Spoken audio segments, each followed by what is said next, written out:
Button is not, okay, there we go. There we go.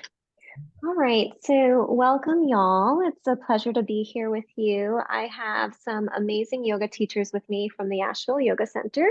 I'm Suzanne, I'll be your host for today's conversation, and we are talking about Rekindling the Flame, a yoga teacher training tune-up. And it's an advanced 50 yoga teacher training, which means beyond the 300 hour. If you want to tune yourself up, if you want to get more skills and become more confident as a teacher, this is for you. And so who I have with me is Joe Taft, I have Libby Hinsley, and Michael Johnson. Do you want to say hello real quick and a brief introduction of a style of yoga that you teach, perhaps, and what you'll be offering, like just a quick one-liner in this training?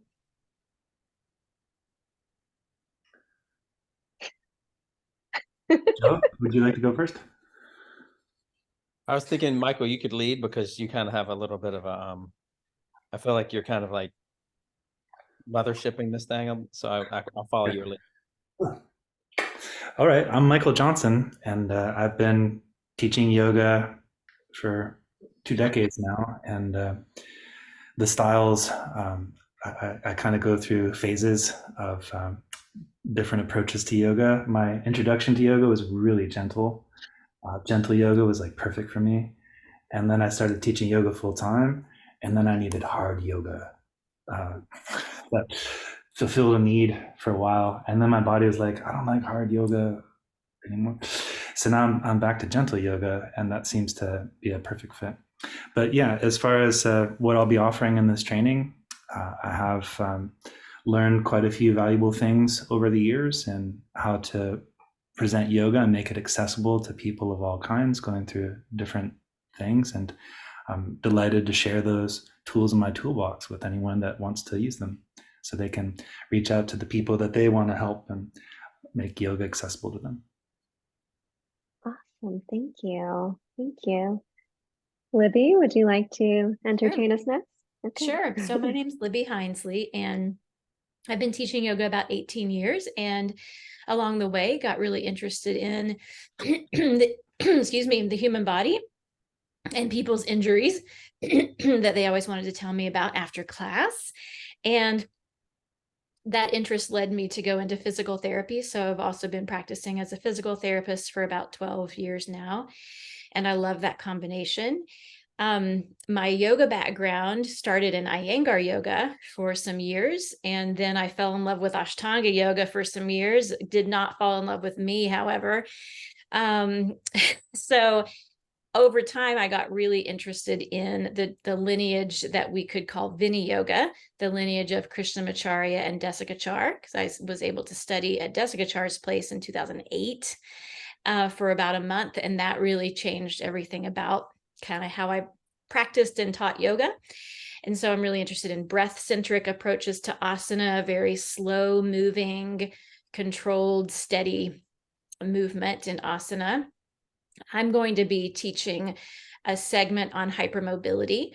So I also have a connective tissue disorder called hypermobile Ehlers-Danlos syndrome, and I predominantly clinically work with other people who have hypermobility syndromes. And so I'm going to be teaching about those conditions and kind of tips and precautions about bringing into asana practice for people who have hypermobility. Awesome, awesome. Thank you, Libby. And how about you, Joe? Yes.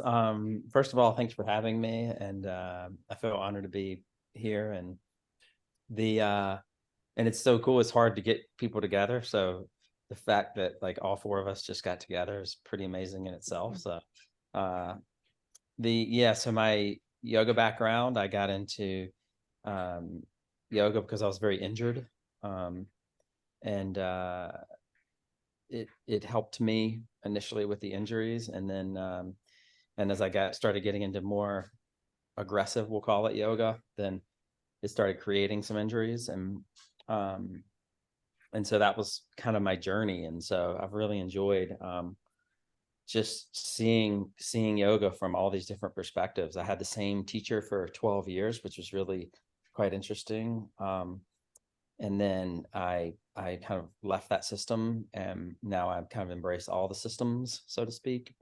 And I have really, I'm really into the biomechanics, but I'm also really into the energetics, like the subtle anatomy, like how the body tends to function in these different ways. And so, yeah, it's something that I think yoga is a really evolving path, and I feel really fortunate to have gotten into it at a time that could lead me down my path of many things I've been through, like challenges in life, addictions. I'm a 12-stepper, things like that. So, yeah, I feel really grateful. And I'll be sharing in the training about basically the energy of the room, so to speak. I call it the Shakti of the room. And it's something that all people, all teachers, whether it's we're meeting with somebody one-on-one or you're meeting with a whole group of people, whether it's a small classroom or a big classroom, that's always a very different energy. And I think there's a real science to it. And you're doing it anyway. You're kind of adapting and kind of melding yourself to that experience anyway. But to have a little bit of contemplation and some ideas around it and to hear how other people do it, I think is really powerful. And so, yeah, that's what I'll be sharing. So looking forward to it. I love it. Thank you all for joining us today. Really, really appreciate it. And I'm looking forward to hearing more about all of these topics. Speaking to what Joe was just talking about the energy, would we like to set the energy of the conversation today? Would anyone like to lead a centering before we begin?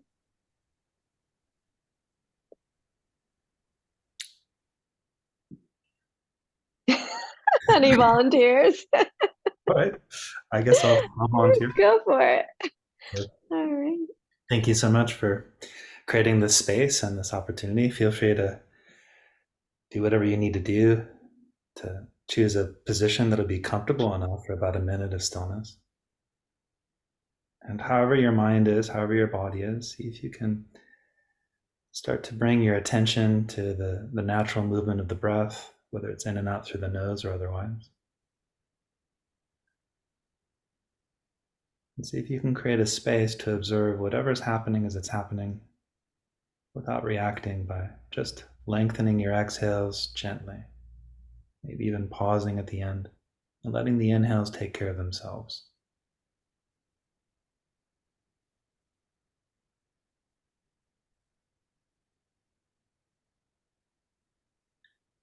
Exhales can be naturally calming, especially if you linger in the space at the end.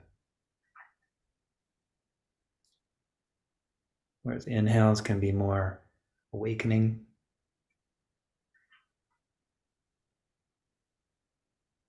See if you can stay with the exhale and the inhale for just 3 repetitions, allowing your attention to be still, but the breath to move freely.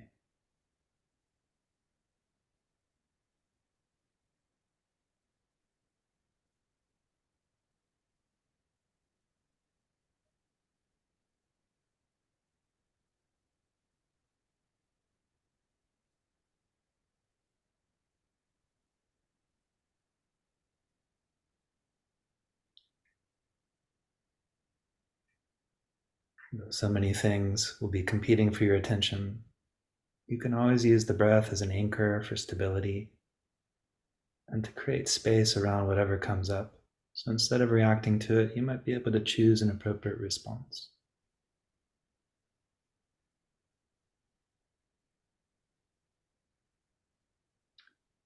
So many questions and so many things I'd like to explore with you. I thank you for being here in whatever way that you're here. And if you have a question, I see Gus is with us. Feel free to type it in the chat or unmute, and love to listen and possibly help if we can.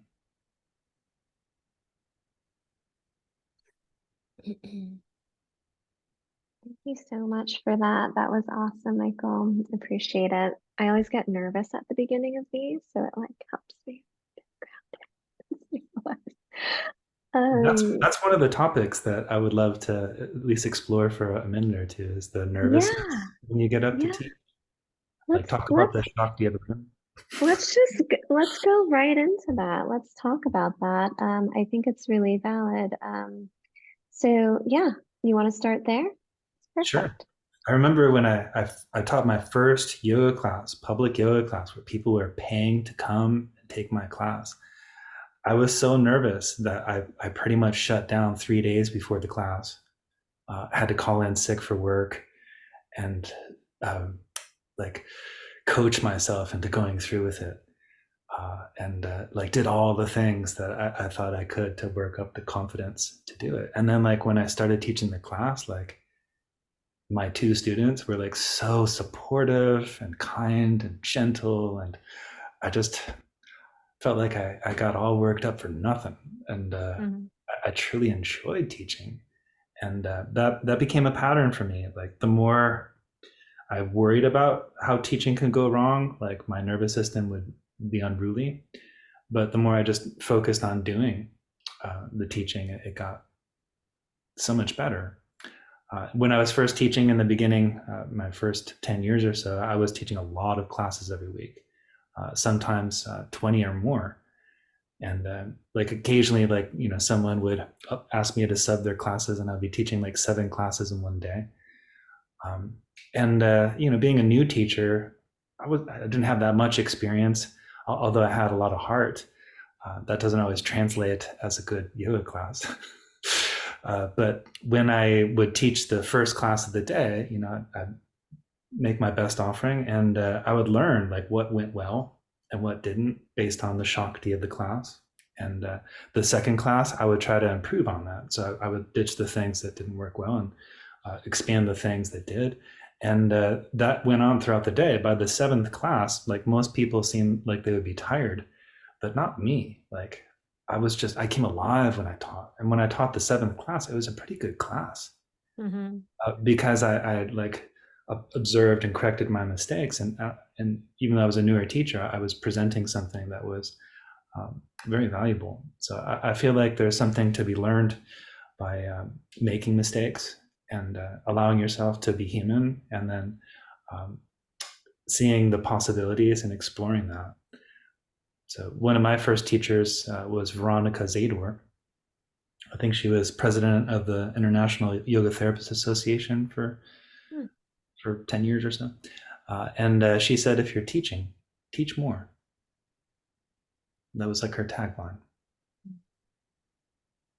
I love it. I love it. I remember when I had also started teaching after my 300 hour, and I remember having gotten all this great wisdom. I had like a lot of yoga therapy based in my training and tantra, right? And I just remember having all this knowledge, but not the ability to navigate it and I guess curate it into that hour-long class, right? And so I think what you're saying is really, really key here, is to just do and practice, but also understand, like Joe was saying, the dynamics and the Shakti and the energy of the room, and keep reshaping, reforming as you go. And then eventually the individualized voice comes out. And so I think that's part of the value of this Advanced 50 is I noticed that there's a lot of practice in the curriculum, a lot of feedback, a lot of back and forth, and you have all these skill sets to pull from. And it's really focused on actually the teaching and the mechanics of the class and the design of the class and the energetics of the class and so forth. Would anyone else like to speak to their experience, perhaps shortly after completing trainings, or remembering like those first, you all have more than 10 years in here, you know, those first years of training and like coming out as a yoga teacher and what that was like? I'll say something in relationship to what Michael said. The way that you refined your class each week, you know, like, or each session, each class. I really appreciated that. The first time my ex-wife once said, you're a yoga teacher workaholic. and I remember thinking, well, it's something you have to put a lot of time into, actually, if you want to do it well. And shortly after she said that to me, I went to Michael Johnson's class, and I was like, oh my gosh, this guy's refined his teaching so much. And it made me feel really comfortable in my putting so much time into my own classes. So thanks for that. I remember that really clearly. The first class I went to yours, Michael. So yeah. Well, thanks for sharing that reflection. I'm always appreciative of the way that you theme your class, and you tie in the theme into all the different alignment techniques that we employ. That's always been a bright light whenever I go to your class. I know that's going to be a part of it, whatever theme or alignment techniques we work on. That's also another theme of this training, this 50-hour, 1-week immersion, is every session is going to focus on a specific teaching tool. And each person that's presenting, they get like a whole 4 hours, and they present the tool or the toolkit in the beginning. And about 2 of those 4 hours will be spent implementing that tool into your teaching. So you're not just like watching someone teach the whole time or listening to a 4-hour lecture, but rather there'll be interactive exercises where you, the participant, will be teaching with that in mind and seeing how it works, seeing how it can help. I love that. I see that as a way to really accelerate that process that we all kind of did on our own, probably as teachers when we finished our trainings, right? And we're like trying to figure it out to a certain degree. Maybe we had a guru here or there, a teacher here or there, but like to actually be put to the test in the classroom and really just have that direct feedback right there should really help to accelerate and drive and bring that process to light of becoming your own teacher and you're developing your own voice in your practice. That's awesome. Very cool. So I'm curious, so diving back into the topics that you said you were going to offer, like how do you think the topic you are specifically offering is going to help teachers get better at teaching, perhaps? And maybe there's like a use case example that you've experienced that you are addressing in your class. So like Libby, you were talking about hypermobility and the physical therapy background. Do you feel comfortable speaking to that at this? Sure. Yeah. So people with hypermobility, it just means that their joints move more than is normal.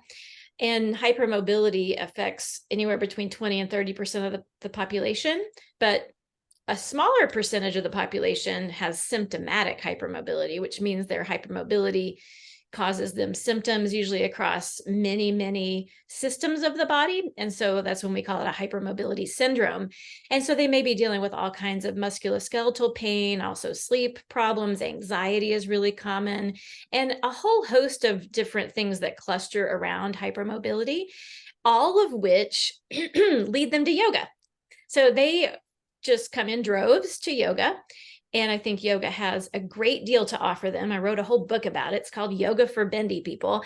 And it really addresses this sort of two-parted problem with hypermobility in yoga, which is, on the one hand, a lot of people tell bendy people they shouldn't do yoga because all the stretching is bad for them. And that's just needs so much unpacking. But on the other hand, the more interesting question for me is, how is yoga perfectly suited to specifically support this population, not just physically, but in every way? And so that's what I hope to bring into that, that segment, is giving teachers the confidence to understand these conditions, because their students may be struggling with some chronic kind of yoga related pains or injuries. And that's common if we haven't matched the practice to the needs of the practitioner. So like, for example, I mentioned earlier that I fell in love with Ashtanga yoga about 20 years ago, and unfortunately it didn't love me back. And my point with that was that wasn't an appropriate practice for my needs as a practitioner. So when we think about, what kind of practice is like good or bad for a person, it's about the person. It's not ever about the practice. It's about the person. So when we understand hypermobility, for example, we can start building a practice that actually supports this person. And I think as far as like, how does this concept or how do these topics lead to better teaching? I think there's a lot in it that we're going to discuss that translates to better teaching across the board. And a big one, two big ones are going to be verbal cues and hands-on assists, because those are two things that a lot of yoga teachers they're using all the time. They're tools. And a lot of language that is used in yoga teaching is just deeply problematic, not just for bendy people, but across the board. Linear language, the way that we value different expressions of a posture with our, unintentionally, sometimes with our word choices, what we're communicating when we use our hands, right? About power. What are we communicating about power? Are we empowering our students to be, in body autonomy? So there are all these different things that are going to emerge when we talk about hypermobility that are really broader concepts. So that's what excites me about kind of helping yoga teachers do a better job. It's not just about this class, it's about this profession. Can we move yoga teaching into the modern age and really specifically address power dynamics that have plagued modern yoga, for a long time. So it gets me excited because we get into some really big, important topics, I think. Beautiful, beautiful. Would anyone like to respond to that or add on?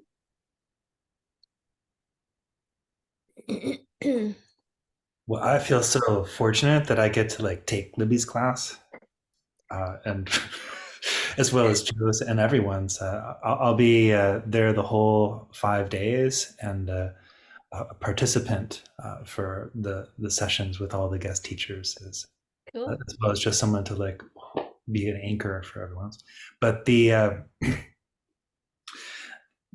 verbal cues and the hands-on assists are huge. Well, in the sense that people acquire the verbal cues for sure in their teaching toolkit. I think being able to clean those up a little bit, so that way we're able to not just relate to our audience, but give them clear directions that allows them to find their way without hurting themselves, to find a way to meet their bodies where they're at, and have the intended experience of stability and comfort in a posture is so important. And I feel like everyone will probably speak to that to some extent. But what Libby's also saying, like not knowing that maybe 20 to 30% of your students, maybe even more, have joint symptoms could be very informative to how you verbally cue things. Mm-hmm. So the other thing with hands-on assists, like there are some things that you can do with hands-on assists that you can't do with the verbal cue, and like there's a time and place for that.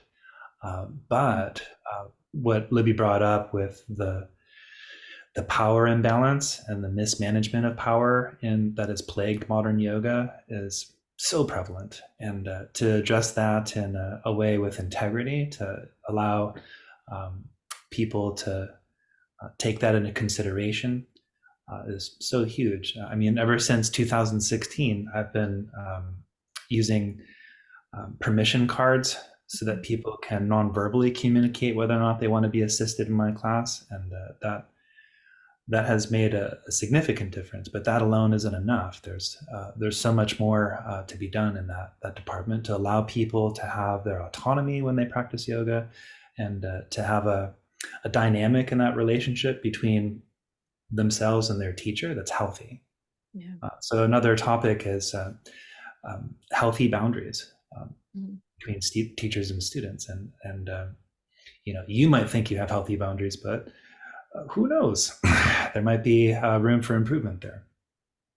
Absolutely. And I think, Joe, you mentioned you're teaching on classroom energetics, and I think that this all goes, the power dynamics as well as the energetics goes into that. Can you speak a little bit about your module and how you may or may not address this?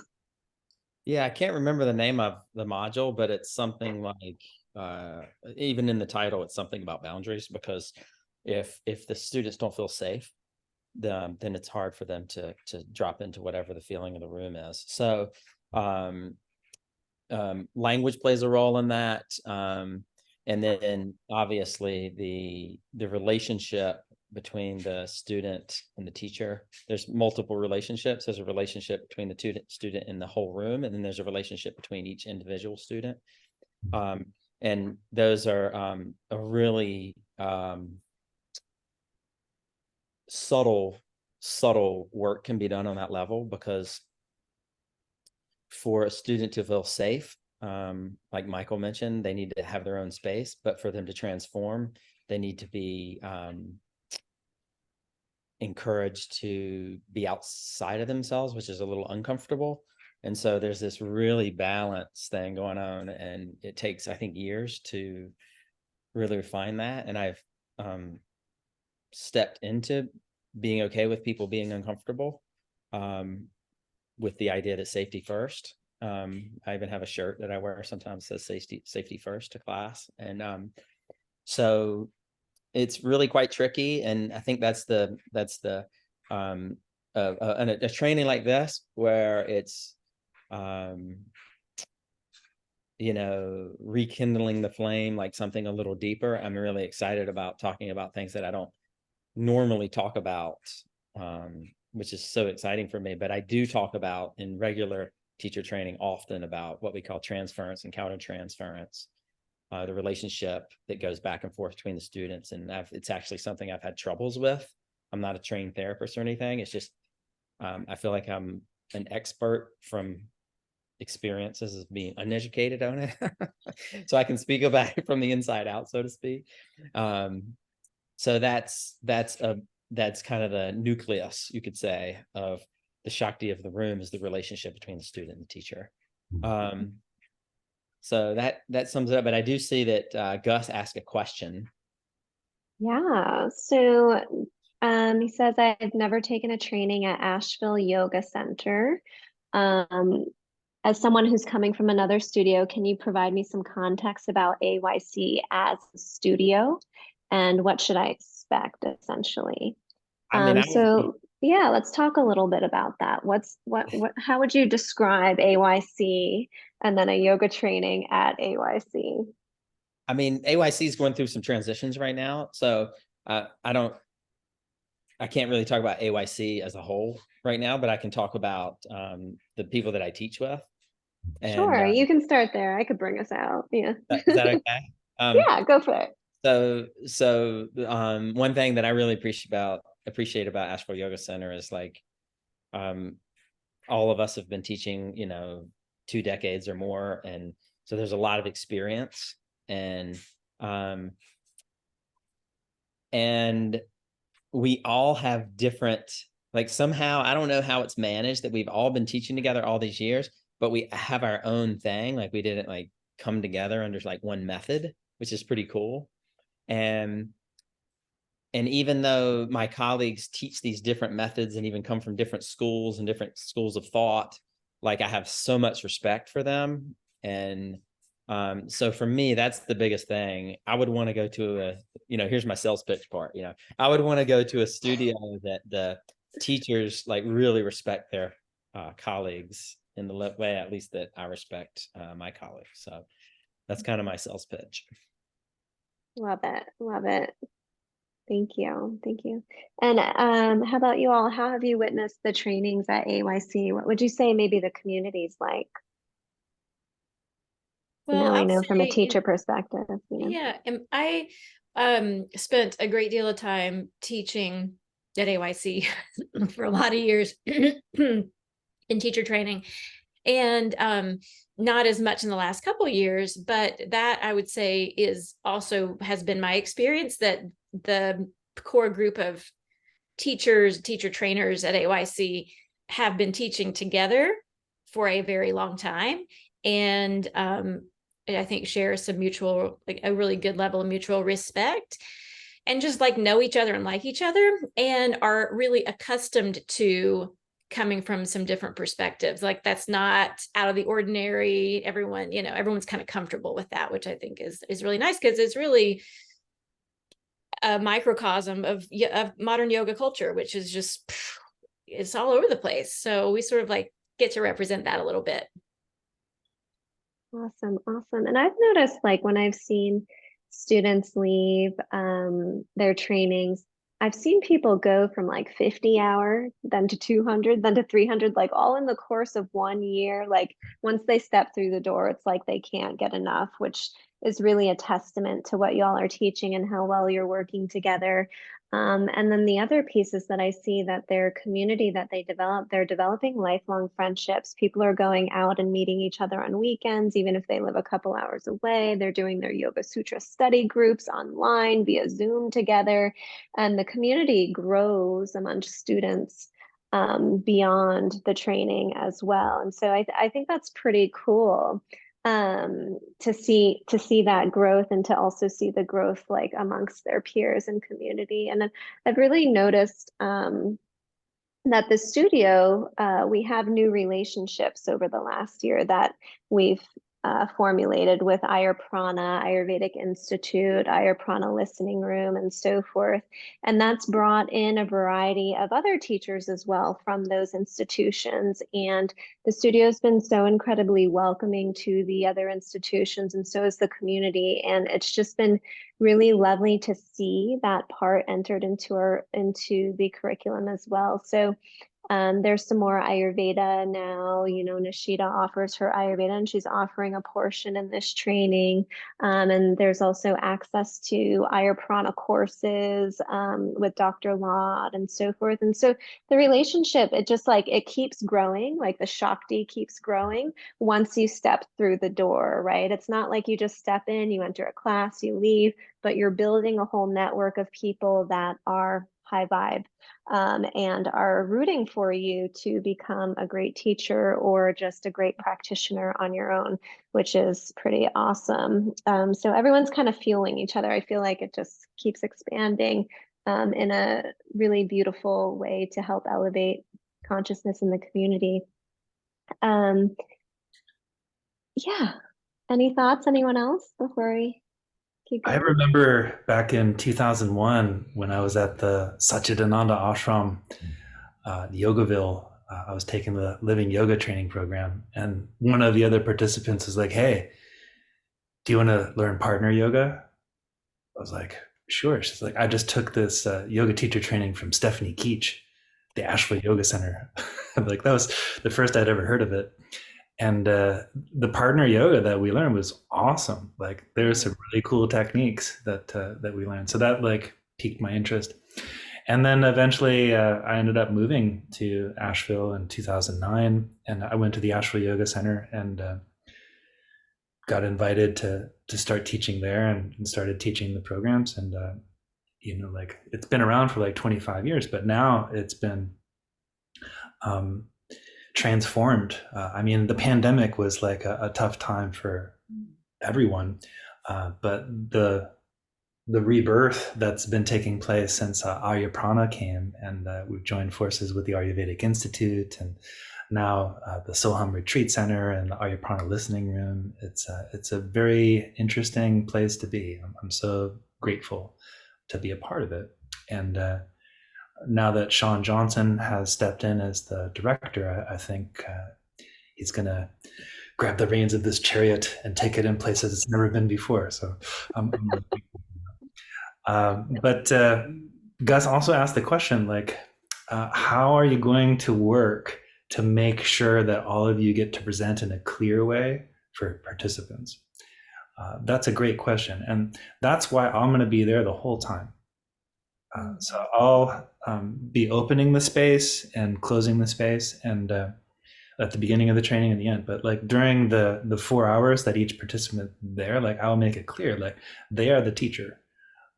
They are there and holding that space, and you as the participant, one of the ways that you can get a clear and coherent presentation of all these different views is to practice yoga.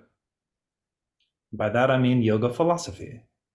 where you're not attached to your beliefs or experiences and thus controlled by them, but you're creating space around all that so you can hear different presentations that might actually be different than what you believe, and hold a space for it so you can choose your response to it. Otherwise, if a person is hearing something that they don't believe and they're attached to their belief, it feels threatening. And like Joe was saying, it's important that we feel safe. That safety first is so important. And to the extent that we teachers can provide that safety, there's only so much we can do. There's only so much you can do as a teacher to help people feel safe. That said, as a participant, as a practitioner, there's a lot you can do too. And one of, I think, the most relevant things is to practice yoga philosophy. And a lot of people haven't heard yoga philosophy as it's often combined with another philosophical school, like Advaita Vedanta and yoga combined is all too common. And although there's quite a bit of beauty there, it's not quite yoga.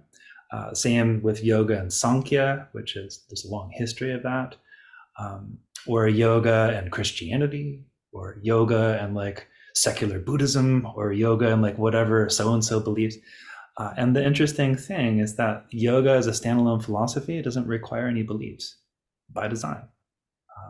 Rather, it helps you start to put your beliefs into perspective and take responsibility for them rather than be controlled by them. So that's what I hope to offer that will be of value to that. So in the context of teaching, understanding your toolbox, where you stand as a teacher, your voice, the energetics of the classroom, how you can contribute to creating that safe space and container, and be very aware and present throughout all of it. Yeah, cool, very cool. Thank you for sharing that. That's beautiful. So what would you say a typical day might look like in this Advanced 50? I know that we're doing a Monday through Friday, start September 11th to 15th. We're running from a typical 8 to 5 schedule with a 1-hour lunch break. But is the format, I've gotten this question from some students, it's like, is the format the same? Like, are they due as a 200 or 300, or would you say it's a little different? I know you already talked a little bit about like these teaching segments. What would you say is the same or different in this one? What can they expect? Well, the design of this training is that you'll be teaching about half the time. As you teach, so you learn. At least that's the ideal that I'm approximating with the design of this training. A lot of trainings, there's a lot of lecture, or you just practice and you're receiving teachings. But this one, you're going to learn to incorporate these teaching tools by actually teaching them. And some of the techniques will be partnering with someone, or working in groups of 3, or each person teaching the whole group. But in every session, you're going to be learning to interact with the Shakti of the room by being offered the space to take the space of the teacher. So each of the participants will be the teacher for certain times within every 4-hour period. And I think that as you experience that, you'll start to see the value of the tools that we're offering, that you can then take home and incorporate into your teaching if you wish, or not. Yeah, I would say you'll find out what you want to take back home into your practice and teaching along the way. There's no way to know in advance. And, like Michael, what you were just saying, everyone will get a chance to practice, like try stuff on, try some new techniques on in their teaching and see how it feels. But the whole point, as I see it, and I think y'all would probably share this view, is that the goal for you as a teacher is to become the youest you can be, with some input from other teachers, but to make it you. Yeah, to basically return yourself to yourself and teach the way that you genuinely want to teach. And sometimes when we don't know that we have this option, to present this thing in this way. It never occurs to us. And that's why we can benefit from being a student and continuing to study with each other. I always like to answer questions from the thing that I'll be teaching, because there's so many different ways to answer questions. But Gus, I really appreciate your clarity. I'm not quite sure exactly what I want to take back to my practice and my teaching. Again, to answer it from the perspective of what I'll be teaching is, I think when there's, we don't know what the weekend or what the week will be like, but hopefully there'll be quite a few people that have a lot of experience, and also teachers that are used to having that level of student in the room. And when that happens and things come together nicely, there's a transmission that happens. And that transmission is something that I would like for you to take home from my session. And I think every teacher would like you to take home that. So it's more than even what you want to take home. It's an inner experience that you have that hopefully you'll get to take home, and hopefully your students will get to feel that from being around when you get back, and you don't even have to talk about it. So.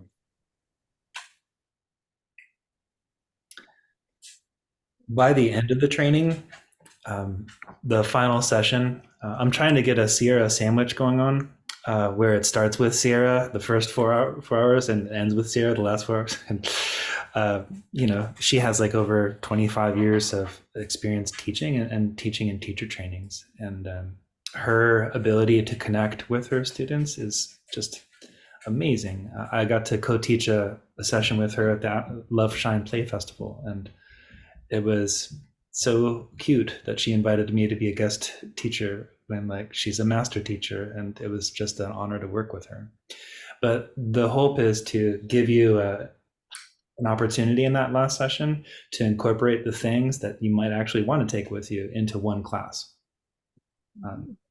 So like in the week, you might be teaching maybe a sun salutation or a standing posture or a set of standing postures or a seated sequence or like a relaxation sequence. But in that last session, you get to amalgamate it into a whole class, and from start to finish, take responsibility for guiding either your partner or a set of students with what you've learned.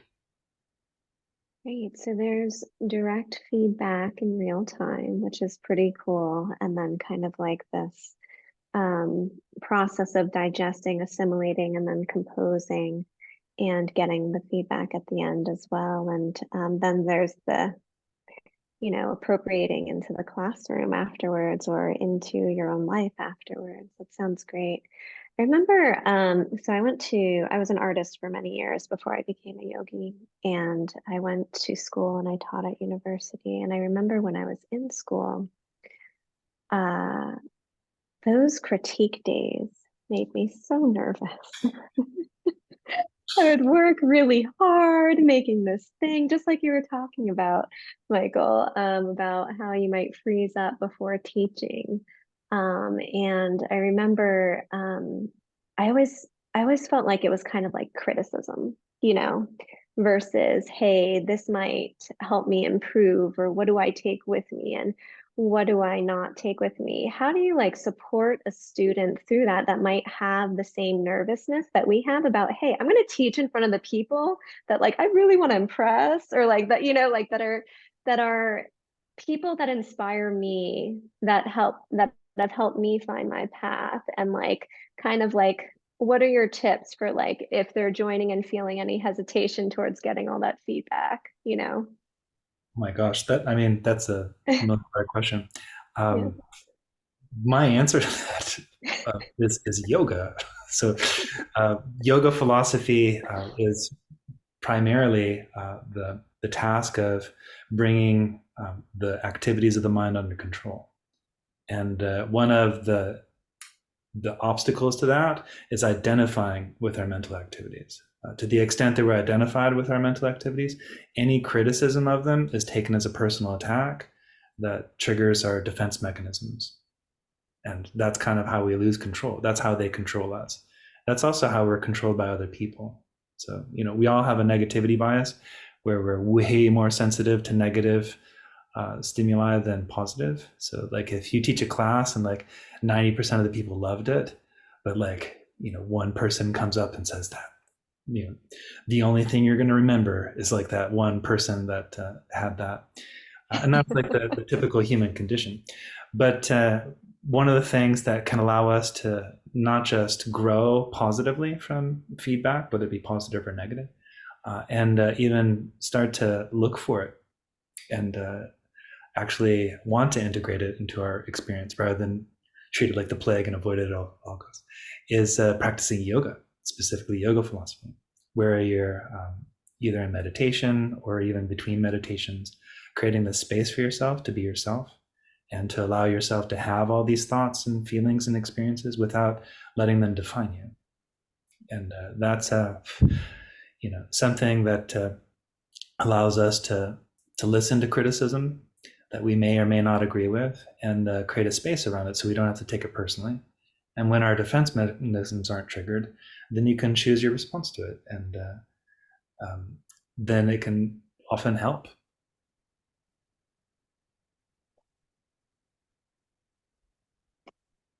Would anyone else like to add to that? And then I'll answer the next question. I can add a little bit. I think that, one of the things I always used to say in training teachers is that the more advanced, you get as a teacher, like the simpler things get. They're not more complicated. They get simpler in my mind. Everything is just like pointing to the simplest things.